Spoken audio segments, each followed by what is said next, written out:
જય શ્રી રામ. હું છું કલ્પેશ. આજે મારે વાત કરવી છે એક એવો પ્રશ્ન કે જે ઘણીવાર આપને ઘણા લોકોએ પૂછ્યો હશે અથવા તો ઘણા લોકોના મગજમાં આવ્યો હશે કે સનાતન ધર્મમાં મૂર્તિ પૂજા શા માટે થાય છે. તો મિત્રો, આજના વિડીયોમાં હું તમને એ જ વાત કરીશ કે શું કહે છે વેદો, આપણા ગ્રંથો મૂર્તિ પૂજા વિશે, અને વૈજ્ઞાનિક દ્રષ્ટિકોણ પણ જોઈશું આપણે કે શું કહે છે મૂર્તિ પૂજા વિશે વૈજ્ઞાનિક દ્રષ્ટિકોણ.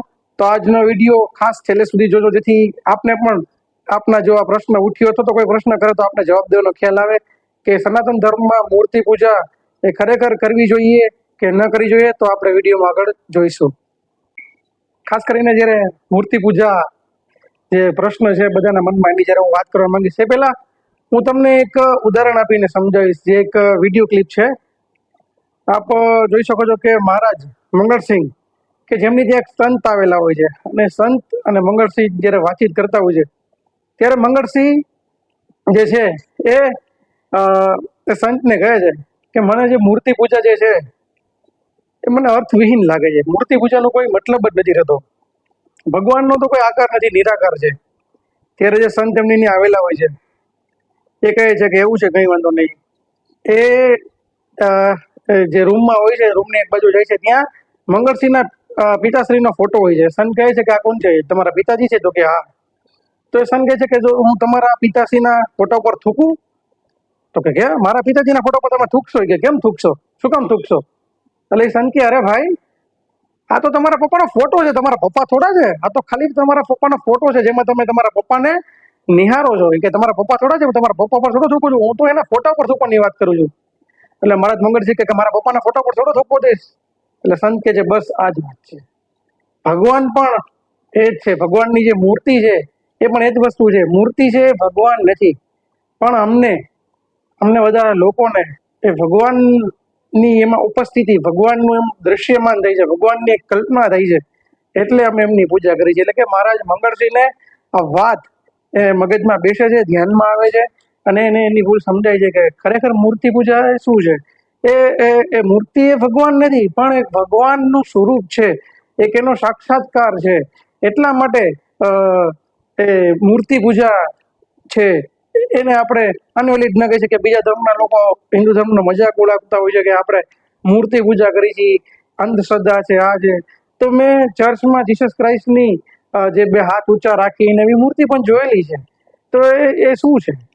તમે તમારા પપ્પાનો ફોટો ઘરમાં રાખો છો, તમે તમારા પુત્ર પુત્રી વાઈફનો ફોટો તમારા પાકીટમાં રાખો છો, તો એ શું છે? એક ભાવ છે.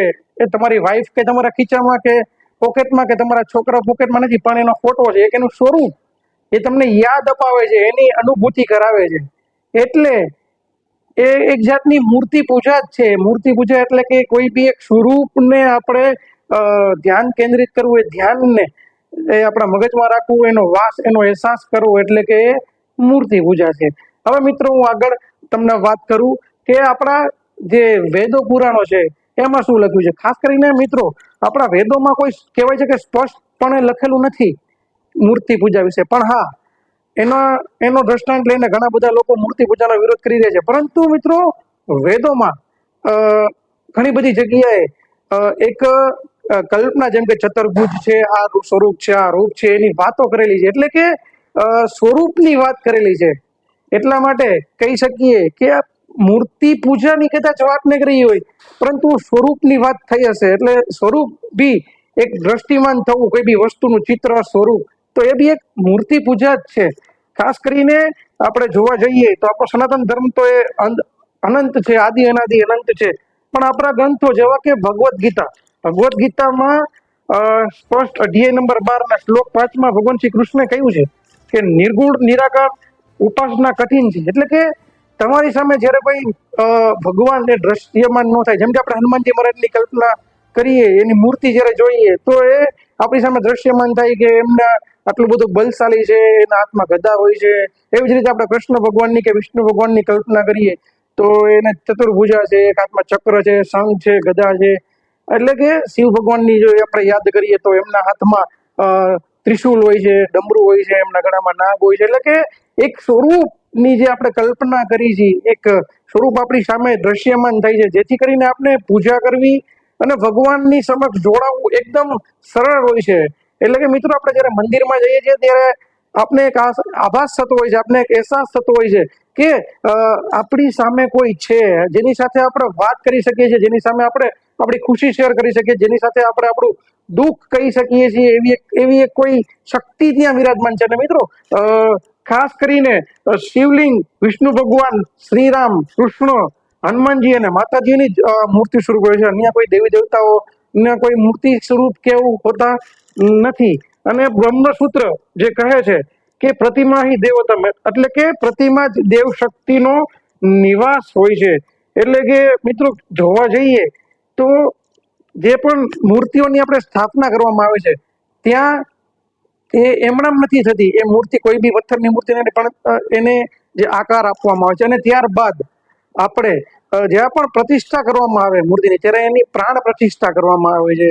એની એક વિધિ હોય છે અને પ્રાણ પ્રતિષ્ઠા થયા બાદ જ એ મૂર્તિને સ્થાપિત કરવામાં આવે છે. એનામાં પ્રાણ મૂકવામાં આવે છે, એનામાં જીવ મૂકવામાં આવે છે, ત્યારબાદ એ મૂર્તિ ત્યાં સ્થાપિત થાય છે અને લોકો એના દર્શન કરતા હોય છે. એટલે કે મૂર્તિ પૂજા છે ભક્તને ભગવાનથી વધુ નજીક લઈ જાય છે.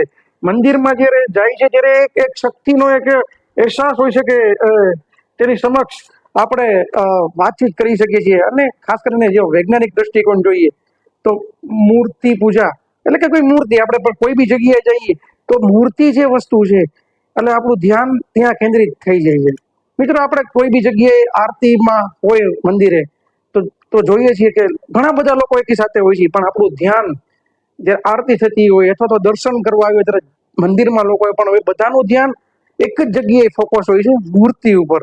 એટલે કે મગજને શાંત કરે છે, આપણા મગજને જે છે એને ફોકસ કરે છે, કે એક દિવ્ય અનુભૂતિનો અહેસાસ કરાવે છે. મંદિરમાં રહેલી મૂર્તિ જ્યારે આપણે અંદર જઈએ ત્યારે એક દિવ્ય અનુભૂતિનો અહેસાસ થાય છે મૂર્તિને જોઈને. એટલે કે મૂર્તિ પૂજા એ કોઈ અંધશ્રદ્ધા, અંધવિશ્વાસ કે ખોટી વસ્તુ નથી. મૂર્તિ પૂજા એ કોઈ ખોટી વસ્તુ છે જ નહીં. એ આપણે જે ઈશ્વરને માનીએ છીએ એનો એક આપને ભાસ, એક અહેસાસ કરાવતી વસ્તુ એટલે કે મૂર્તિ પૂજા છે. અને વૈજ્ઞાનિકો પણ એ જ વાત કહે છે કે ધ્યાન કેન્દ્રિત થઈ એ બહુ મનુષ્ય માટે મહત્વનું છે. એના મનને શાંત કરવા માટે, એના શરીરની તંદુરસ્તી માટે, એની વ્યક્તિની અંદરની જે આત્મવિશ્વાસનો વધારો કરવા માટે એનું ધ્યાન જે કેન્દ્રિત થશે તો એ વ્યક્તિનો વિકાસ થશે. તો મિત્રો મંદિરમાં જઈ આપણું ધ્યાન ફક્ત મૂર્તિ ઉપર જ કેન્દ્રિત થાય છે. એટલે કે મૂર્તિ પૂજા એ કોઈ ખોટી વસ્તુ નથી. જ્યારે તમને કોઈ કહે ત્યારે કહેવાનું કે લાવ તમારા પપ્પાનો ફોટો, હું શું એના પર થૂકી શકું છું?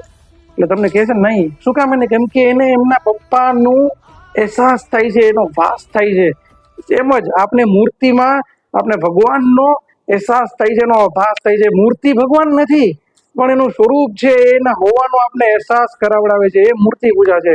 તો ખાસ કરીને મિત્રો એ મૂર્તિ પૂજા જે છે એ કોઈ અંધવિશ્વાસ નથી, એક આસ્થા અને ભગવાનના એક આકારના સ્વરૂપનો પ્રકાર છે.